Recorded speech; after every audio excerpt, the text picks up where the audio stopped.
ચલો મિત્રો, તો હવે પ્રકરણમાં આગળ વધીએ છીએ.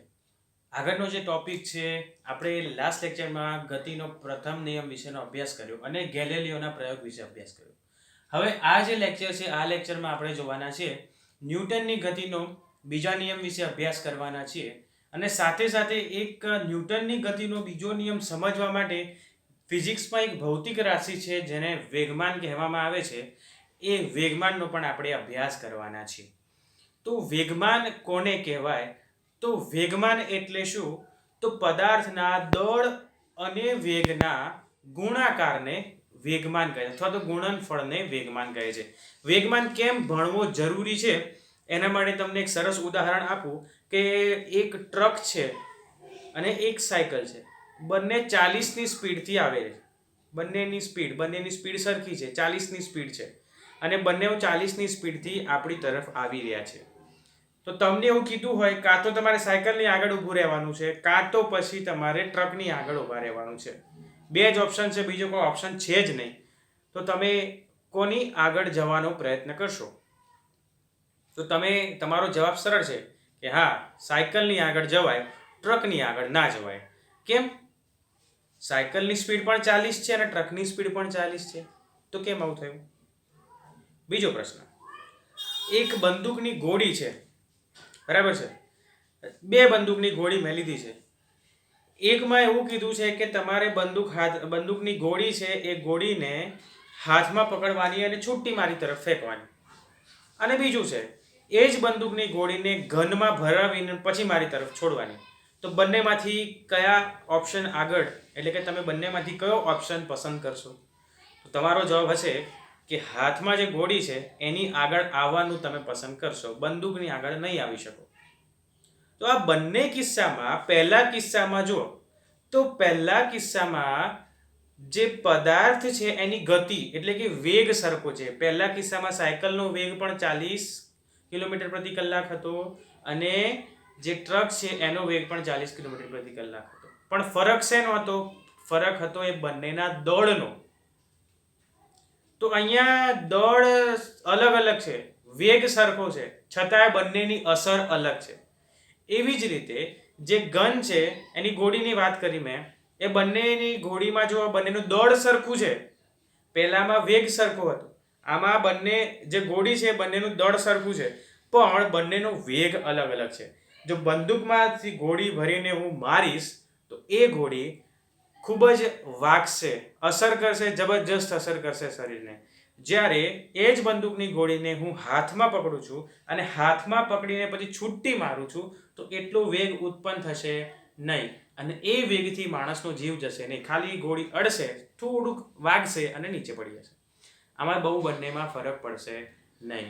તો એટલા માટે ભૌતિક વિજ્ઞાનમાં બળ સમજવું હોય ને, તો બળ સમજવા માટે વેગમાન જરૂરી છે. તો વેગમાન કોને કહેવાય? તો વેગમાન એટલે થઈ જાય પદાર્થનું દળ ગુણ્યા વેગ. એટલે કે પદાર્થના દળ અને વેગના ગુણનફળને, વેગમાનની વ્યાખ્યા આવી થાય, પદાર્થના દળ અને વેગના ગુણનફળને આપણે શું કહીએ છીએ મિત્રો? વેગમાન કહેવામાં આવે છે. પદાર્થનું દળ અને વેગના ગુણનફળને આપણે શું કહીએ છીએ? વેગમાન કહીએ છીએ. એટલે વેગમાનનું સૂત્ર આપણને મળી ગયું. શું થયું? વેગમાન બરાબર દળ ગુણ્યા વેગ, એને કહેવાય વેગમાન. વેગમાનને આપણે p વડે દર્શાવવામાં આવે છે. મિત્રો યાદ રાખવાનું છે, જે હું બોલી રહ્યો છું એ તમારે યાદ રાખવાનું છે. વેગમાનને p વડે દર્શાવવામાં આવે છે એટલા માટે p બરાબર દળને થાય m એટલે માસ, વેગ થાય v એટલે વેલોસિટી. બરાબર છે મિત્રો? તો વેગમાન એટલે શું થાય? વેગમાન થાય દળ ગુણ્યા વેગ, એટલે p બરાબર mv. આ આપણું સૂત્ર મળી ગયું, p બરાબર mv. હવે એવું થાય કે આનો એકમ શું થાય? તો વેગમાનનો એકમ તમે શું લખી શકો? તો વેગમાનનો એકમ તમારે લખવો હોય તો વેગમાનનો એકમ થાય, જો SI યુનિટ લખવું હોય, SI એકમ શું થાય? m એટલે કે દળ. દળનો એકમ થાય કિલોગ્રામ ગુણ્યા v, ગુણ્યા નથી લખતું, ગુણાકાર છે, ગુણ્યા v. v એટલે થાય વેગ. વેગનો એકમ થાય મીટર પર સેકન્ડ.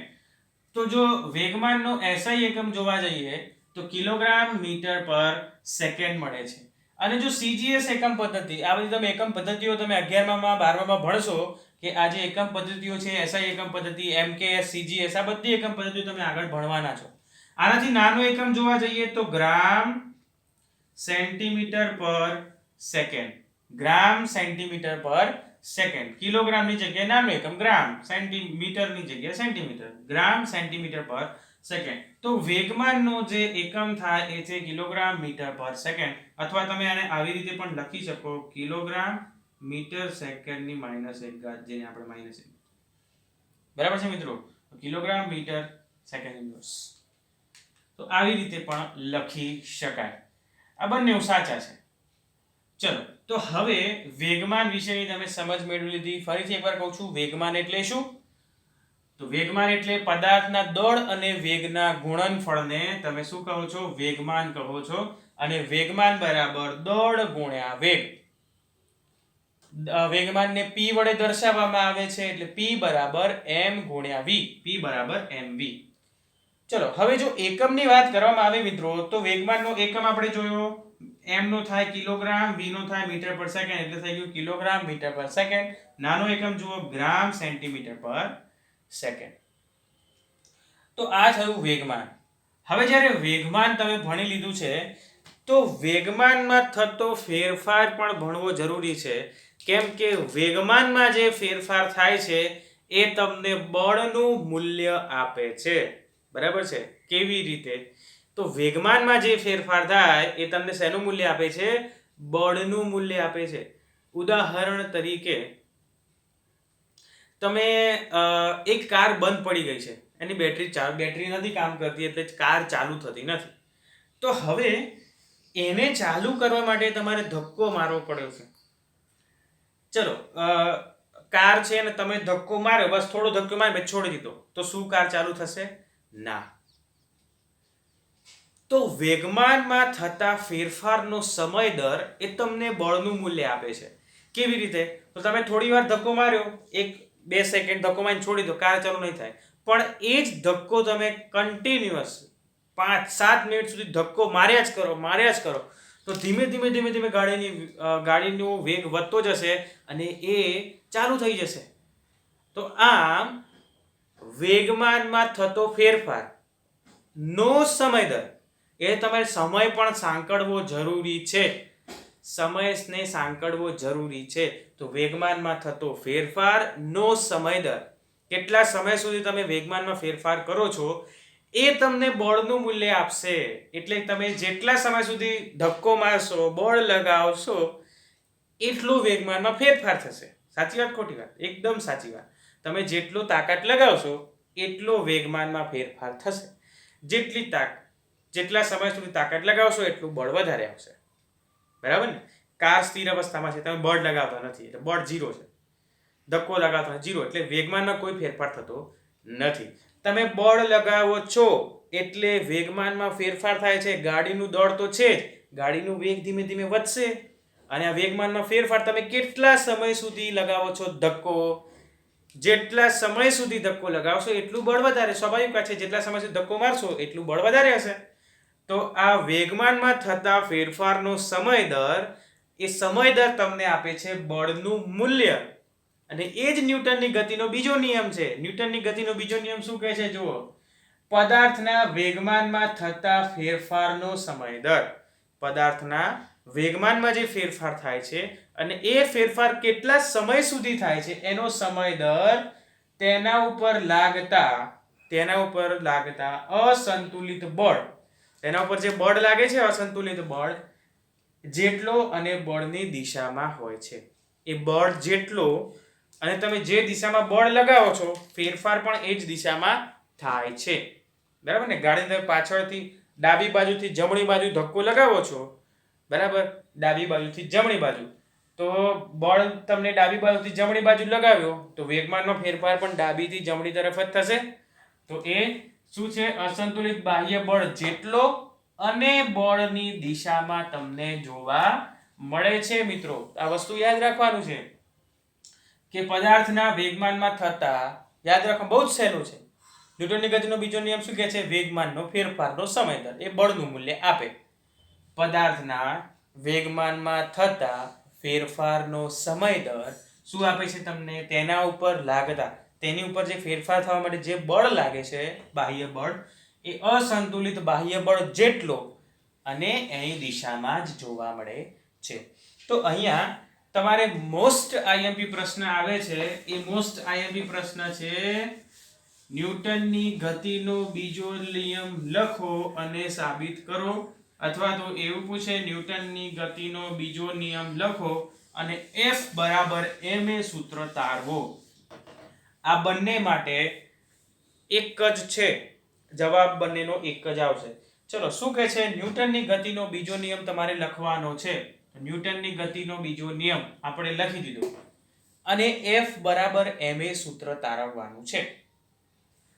હવે F બરાબર ma એ સૂત્ર તારવવાનું છે, એટલે ન્યૂટનની ગતિના બીજા નિયમનું જો સૂત્ર તારવવું હોય તો આપણે પર્ટિક્યુલર કોઈ માસ એટલે કે કોઈ દળ કે કોઈ વેગ ના લઈ શકીએ. એટલે આપણે m, u, v એવા શબ્દોનો પ્રયોગ કરવો પડે કે જે યુનિવર્સલ હોય, બધા માટે સાચું પડે. m ની જગ્યાએ તમે કોઈ પણ કિંમત લો એ સાચી ગણાય, એવી એનો ઉપયોગ કરવો પડે.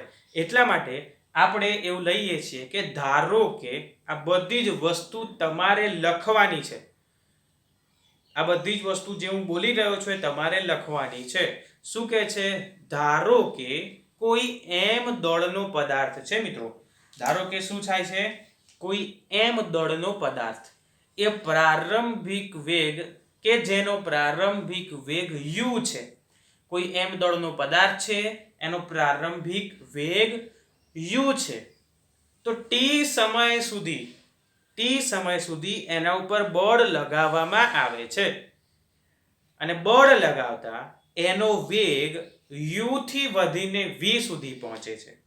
સમજજો, આ વાર્તા જેવું છે, સમજવાનું છે. શું કહે છે જુઓ ફરી એકવાર.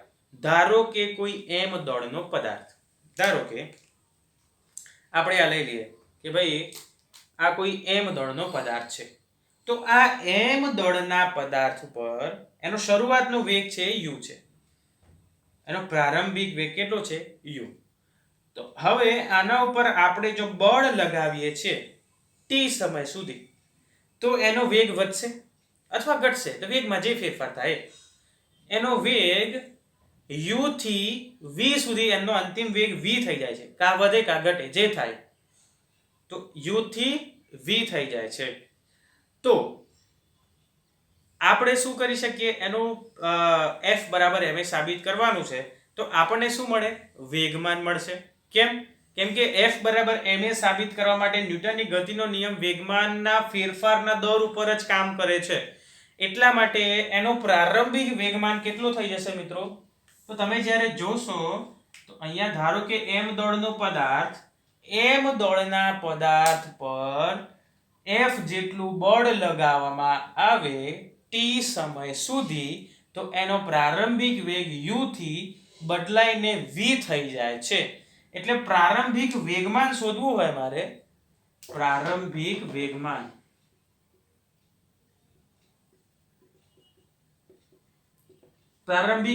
કેટલું થાય? તો પ્રારંભિક વેગમાનને તમે કહી શકો છો p1, જે પહેલું વેગમાન છે. એને તમે શું લખી શકો છો? પ્રારંભિક વેગમાન p1 બરાબર દળ ગુણ્યા વેગ. દળ તો એનો m છે જ, એ તો m જ રહેશે. પણ વેગની વાત કરવામાં આવે તો પ્રારંભિક વેગમાન છે, તો વેગ પણ પ્રારંભિક જ લેવો, એટલે mu. ચલો, હવે અંતિમ વેગમાનની વાત કરીએ. અંતિમ વેગમાન, તો અંતિમ વેગમાન એટલે કે છેલ્લું, એને આપણે કહીએ છીએ p2. છેલ્લું વેગમાન છે, બીજા નંબરનું વેગમાન છે. દળ તો એમ જ રહેશે, દળ તો બદલાશે નહીં, પણ વેગ બદલાઈ ગયો. અંતિમ વેગમાન છે એટલે હવે વેગ આવશે અંતિમ વેગ, એટલે કે v. પ્રારંભિક વેગમાન p1 બરાબર mu, અંતિમ વેગમાન p2 બરાબર mv. ચલો, આ વેગમાન થયું. હવે શું કહે છે? વેગમાનમાં થતો ફેરફાર. વેગમાનમાં થતો ફેરફાર એટલે શું? તો વેગમાનમાં થતો ફેરફાર એને શું કહેવાય? ચલો પહેલા હું તમને એક વાત કહું કે ધારો કે કોઈ વ્યક્તિ છે એનું વજન 60 કિલોગ્રામ છે અને 60 કિલોગ્રામથી એનું વજન વધીને 70 કિલોગ્રામ થઈ જાય છે. તો મિત્રો 60 થી વધીને 70 થાય તો એનો મતલબ એવો થાય કે એ વેગમાનમાં ફેરફાર કેટલો થયો? તો પદાર્થના વેગમાનમાં ફેરફાર થયો, એના દળમાં કેટલો ફેરફાર થયો, વજનમાં કેટલો ફેરફાર થયો? તો 60 થી વધીને 70 થયો. તો કેટલો ફેરફાર થયો? 10 નો ફેરફાર થયો. 60 થી વધીને 70 થયું એટલે કે 10 નો ફેરફાર થયો. તો આ ફેરફાર તમને કેવી રીતે મળે? તો છેલ્લું માઇનસ પહેલું એટલે કે 70 માઇનસ 60 કરો તો તમને 10 નો ફેરફાર મળી જાય. પહેલા 60 હતો પછી 70 થયો. કેટલો ફેરફાર થયો? 70 માંથી 60 બાદ કરી દો એટલો ફેરફાર. તો કેટલો ફેરફાર થયો? 70 માંથી 60 બાદ કરો તો 10 નો ફેરફાર થાય. એવી જ રીતે આ વેગમાન છે. તો વેગમાનમાં પણ જે ફેરફાર થાય તો વેગમાનના ફેરફારને હું કહું છું ડેલ્ટા પી. ડેલ્ટા પી એટલે વેગમાનમાં થતો ફેરફાર. કેટલો થાય? અંતિમ માઇનસ પ્રારંભિક એટલે P2 માઇનસ P1. અંતિમ માઇનસ પ્રારંભિક એટલે કે P2 માઇનસ P1. ચલો આમાં P2 ની કિંમત કેટલી છે? P2 એ થઈ જશે mv માઇનસ P1 એ થઈ જાય mu. P2 minus P1 mv minus mu. ચલો આમાંથી કોમન કાઢીએ. શું કોમન નીકળશે મિત્રો? આમાંથી m કોમન નીકળશે. બંનેમાંથી m કોમન નીકળી જાય તો શું વધે અંદર? v minus u. તો m કોમન કાઢતા મળશે આપણને m v માઇનસ u. આ થયો વેગમાનનો ફેરફાર. હવે આપણને તો શું કહે છે? વેગમાનમાં થતા ફેરફારનો સમય દર. વેગમાનના ફેરફારનો સમય દર. આ તો ખાલી થયો વેગમાનનો ફેરફાર. હવે સમય દરની વાત કરવામાં આવે તો અહીંયા તમે લખી શકો કે ભાઈ વેગમાનમાં થતા ફેરફારનો સમય દર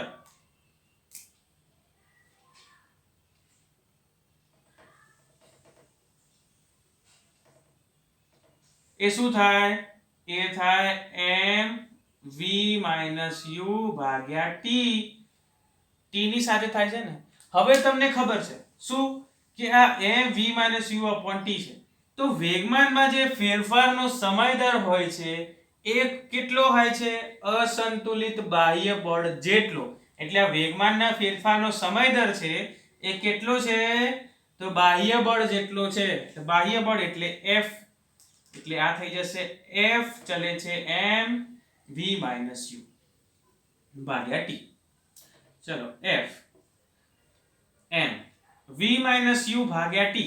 આ v માઇનસ u ભાગ્યા t તમને ખબર છે. v માઇનસ u ભાગ્યા t ને શું કહેવાય? એને પ્રવેગ કહેવાય a. તો F ચલે છે ma. હવે ચલે છે દૂર કરવું છે તો મારે એની જગ્યા ઉપર કોઈક અચળાંક મૂકવો પડે એટલે થાય F બરાબર k ma. F બરાબર k ma. આપણને આ મળ્યું. હવે આપણે તો F બરાબર ma સાબિત કરવું છે. તો F બરાબર ma સાબિત કરવા માટે આ k ની કિંમત આપણે મૂકવી પડે. આને k ને કાઢવો પડે. તો હવે સમજો. અહીંયા હું એવું કહેવા માંગુ છું કે ધારો કે 1 કિલોગ્રામ દળ હોય. 1 કિલોગ્રામ દળના પદાર્થ પર કોઈ 1 કિલોગ્રામ દળ છે એ દળનો પદાર્થ છે એના ઉપર 1 મીટર પ્રતિ સેકન્ડ સ્ક્વેર જેટલો 1 મીટર પ્રતિ સેકન્ડ સ્ક્વેર જેટલો પ્રવેગ ઉત્પન્ન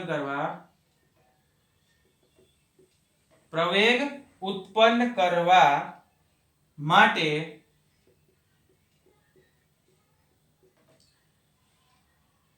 ધારો કે એક એકમ બળ લગાવવું પડે છે. શું છે? એક એકમ બળ લગાવવું પડે છે. તો અથવા તો જે બળ લગાવવું પડે તેને એક એકમ બળ કહેવાય. બરાબર? બંને એક જ છે. તો વિચારો 1 કિલોગ્રામ દળ હોય, 1 મીટર સ્ક્વેર જેટલો પ્રવેગ હોય અને એક એકમ જેટલો બળ લગાવવું પડે. તો આ k બરાબર કેટલું થઈ જાય? k બરાબર થઈ જાય 1. કેમ?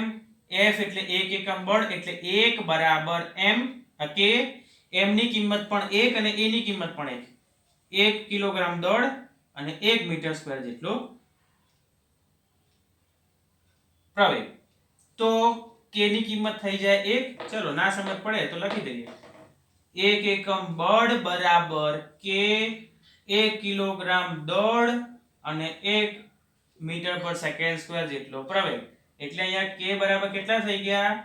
1 થઈ ગયા. હવે આ k બરાબર 1 અહીંયા મૂકી દો. તો k બરાબર 1 અહીંયા મૂકો તો અહીંયા આ બોક્સ ની અંદર મૂકી દો, જેને આપણે નામ આપી દઈએ સમીકરણ નંબર 1. ચલો ને, એ લખવાનું સમીકરણ 1 માં મૂકતા.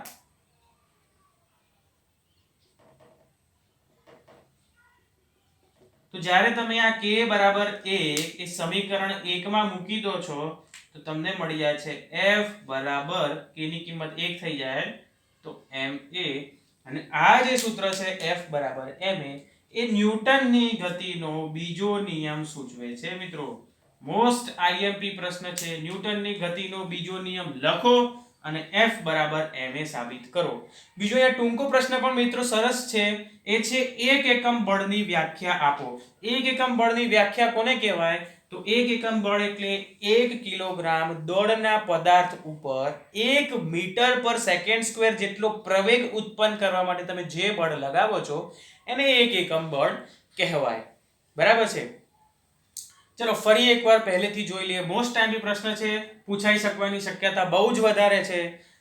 આ ચેપ્ટરમાંથી આ એક પ્રશ્ન પૂછાય છે અને બીજો છે વેગમાન સંરક્ષણનો નિયમ, એ પણ પૂછાય છે.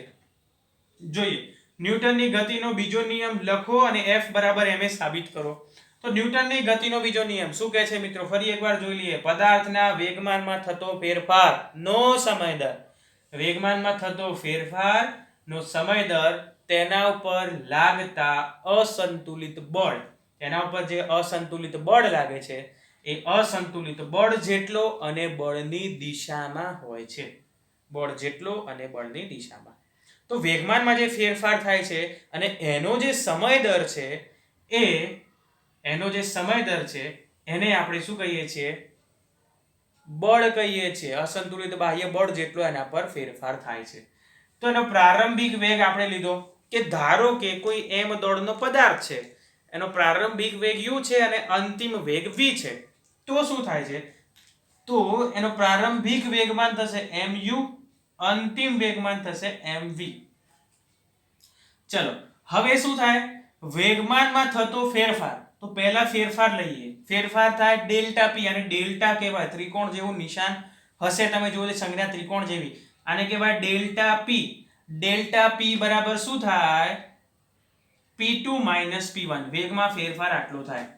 p2 p1 એટલે mv mu. m કોમન કાઢી લો તો v u. હવે ફેરફાર તો છે જ, પણ સમય દર, ફેરફારનો સમય દર. તો ફેરફારનો સમય દર તો આવી રહ્યો. શું છે ફેરફારનો સમય દર? f ચલે છે mv u. તો ફેરફાર હતો ભાગ્યા t એટલે સમય દર. ચલો v u બરાબર થઈ જાય v u by t બરાબર થઈ જાય a, એટલે ma. એટલે f ચલે છે ma. હવે મારે ચલે છે કાઢવું હોય, સમપ્રમાણતાનો અચળાંક કહેવાય કે ને. આ ચલે છે કાઢવું હોય તો મારે એની જગ્યા ઉપર સમપ્રમાણતાનો અચળાંક મૂકવો પડે. સપ્રમાણતાનો અચળાંક થાય k, એટલે બરાબર કરીને k કરવો પડે. તો આ મેં k કરી દીધો, પણ મારે તો f બરાબર ma સાબિત કરવું છે. તો એવી કન્ડિશન બની શકે કે ભાઈ 1 કિલોગ્રામ દળ છે, એના ઉપર જે 1 મીટર પર સેકન્ડ સ્ક્વેર જેટલો પ્રવેગ ઉત્પન્ન કરવા માટે જે બળ લગાવવું પડે, જે તાકાત લગાવવી પડે, જે ધક્કો મારવો પડે, એ ધક્કાને આપણે 1 એકમ બળ કહીએ છીએ. અથવા તો 1 એકમ બળ એના પર લગાવવું પડે. 1 એકમ બળ લગાવો તો 1 કિલોગ્રામ દળનો પદાર્થ એ 1 મીટર પર સેકન્ડ સ્ક્વેર જેટલા પ્રવેગ સાથે વધે છે. તો k બરાબર 1 થઈ જાય. mf નું f એટલે કે બળ, 1 એકમ બળ લાગે છે. 1 બરાબર k, m એટલે 1 કિલોગ્રામ દળ એટલે 1, a એટલે 1 મીટર પર સેકન્ડ સ્ક્વેર જેટલો પ્રવેગ એટલે 1. 1 ગુણ્યા 1 અને k એટલે k ની કિંમત આવશે 1. હવે k ની કિંમત 1 છે, આ સમીકરણ 1 માં મૂકી દો. 1 મૂકો તો F બરાબર 1 ગુણ્યા ma. 1 નો ગુણાકારમાં કંઈ લેવા દેવા નથી, તો F બરાબર ma. તો આ F બરાબર ma સૂત્ર આપણે સાબિત કર્યું. બરાબર છે મિત્રો, બહુ જ સહેલું અને સરળ છે. હવે પ્રશ્ન એવો થાય કે તમને આગળ કદાચ એવો પ્રશ્ન પૂછી શકે કે ન્યૂટનની ગતિનો બીજો નિયમ એ પહેલા નિયમ સાથે સુસંગત છે. ફરી એકવાર કહું છું, ન્યૂટનની ગતિનો બીજો નિયમ એ પહેલા નિયમ સાથે કેવો છે મિત્રો? સુસંગત છે. તો આ જે નિયમ સુસંગત છે એને કેવી રીતે તમે જોઈ શકો છો? તો ચલીએ આને હું રફ કરી દઉં છું. નોંધી લો, બહુ જ સરળ સહેલી ભાષામાં લખેલું છે. જો તમારી પાસે બુક છે, બુકમાં જોવાનો પ્રયત્ન કરી શકો છો.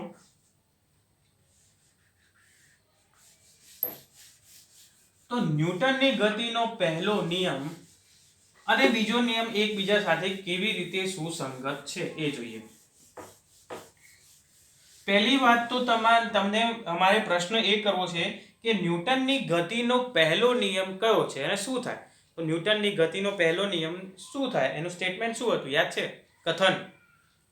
તો ન્યૂટનની ગતિનો પહેલો નિયમ શું હતો કે જ્યાં સુધી પદાર્થ ઉપર કોઈ બાહ્ય બળ ન લાગે, જ્યાં સુધી પદાર્થ ઉપર કોઈ બાહ્ય બળ ન લાગે ત્યાં સુધી તે પદાર્થ પોતાની અવસ્થા એટલે કે સ્થિર અવસ્થા હોય તો સ્થિર અને ગતિમાન અવસ્થા હોય તો ગતિમાન અવસ્થા જાળવી રાખવાનો પ્રયત્ન કરે છે, એટલે કે જાળવી રાખે છે.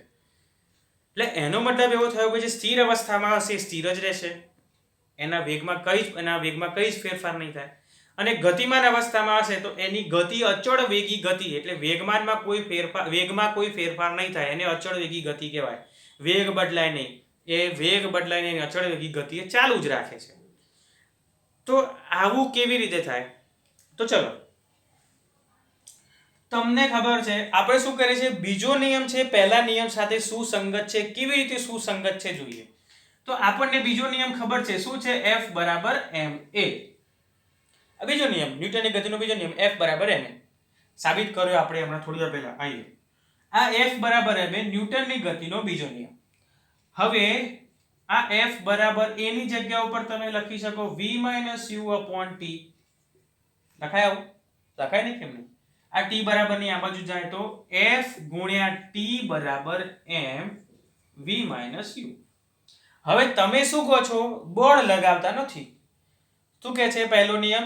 જ્યાં સુધી પદાર્થ ઉપર કોઈ પણ પ્રકારનું બાહ્ય બળ ન લાગે ત્યાં સુધી એ સ્થિર હોય તો સ્થિર અને ગતિમાન હોય તો ગતિમાન, એની અચળ વેગી ગતિ જાળવી રાખે. તો એ બળ લગાવતા નથી, તો પ્રથમ નિયમ અનુસાર અથવા તો જો બાહ્ય બળ ન લાગતું હોય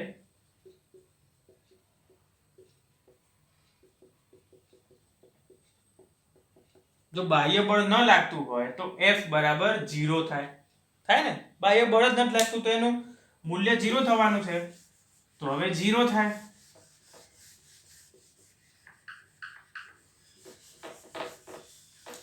ચલો તો હવે એ 0 ની કિંમત આપણે આમાં મૂકી દઈએ. શું થાય? તો જો 0 થતું હોય તો 0 ગુણ્યા t બરાબર mv માઈનસ, ચલો m ની અંદર ગુણી દઉં, mv minus mu, mv minus mu. 0 ગુણ્યા t એટલે કે 0, mv માઈનસ mu એટલે આના પરથી થઈ જશે mv બરાબર mu.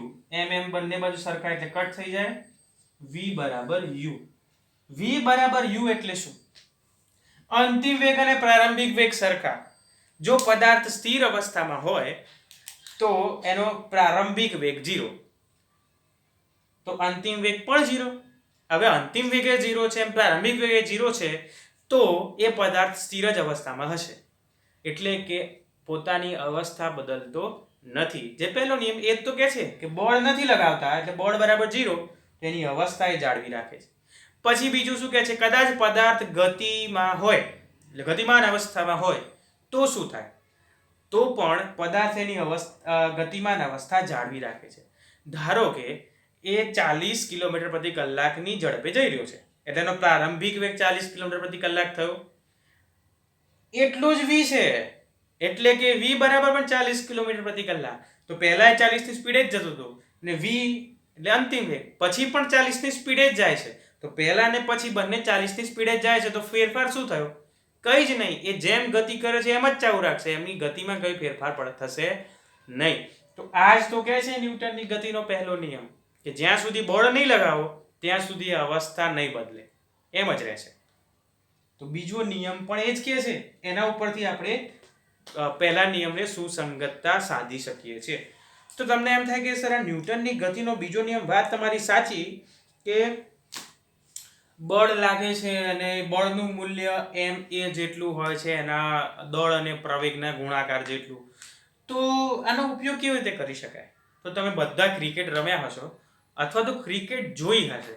તો ક્રિકેટમાં કોઈ વ્યક્તિ જ્યારે જોજો તમે કેચ કરશે ને, કેચ, ત્યારે એનો હાથ કેચ કરતા કરતા પાછળ લઈને આવશે. આનું કારણ એવું થાય કે જો કેચ કરશે ને એટલે પાછળ લઈને આવશે ધીમે ધીમે, એટલે સંપર્ક થયા પછી એ સમય વધારી દે છે. અને સમય વધારી દે, વ્યસ્ત છે, દેખો અહીંયા જુઓ શું છે, વ્યસ્ત છે. એટલે સમય વધારે હોય તો બળનું મૂલ્ય ઘટી જાય, અને બળનું મૂલ્ય ઘટી જાય એટલે હાથમાં ઈજા થાય નહીં. તમે ઘણી વખત જુઓ છે કે કોઈ સ્પીડથી કોઈ ફટકો મારે ને અચાનક તમે વચ્ચે હાથ નાખી દો છો, તો એ બોલ જ્યારે એટલી સ્પીડથી અથડાય છે, સમય તો ઝીરો, વચ્ચે હાથ નાખ્યો સમય તો ઓછો જ છે અને પાછું બળનું મૂલ્ય વધી જાય છે, એટલે તમારે હાથમાં ઈજા થાય. પણ તમે આવી રીતે કેચ કરો છો, હાથને પાછળ લઈ જઈને કેચ કરો છો, એટલે તમે સમય વધારી દો છો અને સમય વધી જવાના કારણે બળનું મૂલ્ય ઘટી જાય છે. એટલા માટે તમને હાથમાં ઈજા થતી નથી. અને આનું જ કારણ છે કે જ્યારે ઊંચી કૂદની રમત હોય અથવા કોઈક જગ્યાએ તમે કૂદતા હો, તો જો એ પોચી સરફેસ હશે, પોચું હશે, તો એના પર પડતા તમને વાગશે નહીં. તમે આમ કૂદકો મારો જમીન ઉપર અને કૂદકો મારો ગાદલામાં, બરાબર છે, તો બંનેમાં ફરક છે. નીચે પડશો તો વાગશે, ગાદલામાં પડો તો નહીં વાગે. કેમ? કેમ કે નીચેની જે સરફેસ છે એકદમ કઠોર છે, એટલે જેવું પડશો સમયને કંઈ લેવા દેવા નથી અને બળનું મૂલ્ય વધારે છે. જ્યારે તમે ગાદલા ઉપર પડશો તો ગાદલા ઉપરની સંપર્ક સપાટી પર અડ્યા પછી ગાદલું દબાય છે, એટલે એટલો સમય લાગે છે અને સમય વધી જવાના કારણે બળનું મૂલ્ય ઘટી જાય છે, એટલે તમને વાગતું નથી. આનું કારણ આ જ છે. જ્યારે જમીન ઉપર તમે જેવા અથડાવશો એવું તરત કંઈ દબાતું નથી. જમીન દબાય છે? ના, એ તો કઠોર છે, એટલે બળનું મૂલ્ય વધે છે. ટીના ફેરફાર કંઈ થતો નથી, એટલા માટે બળનું મૂલ્ય વધે છે, જેના કારણે તમને ઈજા થઈ શકે છે. તો આ હતો ન્યૂટનની ગતિનો બીજો નિયમ. બરાબર છે મિત્રો? હવે આપણે આના પછીના લેક્ચરમાં જોવાના છીએ ન્યૂટનની ગતિનો ત્રીજો નિયમ અને બીજું છે વેગમાન સંરક્ષણનો નિયમ. ભાઈ તમને એક પ્રશ્ન પૂછી શકે કે ભાઈ કરાટેમાં કોઈ ખેલાડી હોય એ શું કરે છે? તો ભાઈ એક જ ઝાટકો મારે છે, અને કેવી રીતે તૂટી જાય છે? આપણે મારે તો નથી તૂટતી. તો એણે કરાટેમાં જે વ્યક્તિઓ હોય અથવા જેણે કરાટે વિશે જેને જાણકારી હશે એને ખબર હશે કે કરાટેમાં પ્રેક્ટિસ શું કરાવે છે કે મારીને તરત હાથ પાછળ લેવાનો. જેટલી સ્પીડમાં તમે મારીને હાથ પાછળ લેશો એટલું બળ વધારે લાગશે. જો તમે સમય વધારે લેશો તો બળ ઓછું લાગશે, સમય ઓછો લેશો તો બળ વધારે લાગશે. તમે તમારા મિત્ર સાથે ઝઘડો તો કર્યો જ હશે ને મારામારી તો કરી જ હશે, મને વિશ્વાસ છે. તો જ્યારે તમે કોઈને લાફો મારો છો તો આમ ધીમે મારજો તો એને વાગશે? નહીં વાગે. પણ આમ ફટાકથી મારજો તો એને વાગશે? હા, એને ચચરશે. કેમ? કેમ કે સમય વધી જવાના કારણે બળનું મૂલ્ય ઘટી ગયું, એટલે એને વાગશે નહીં.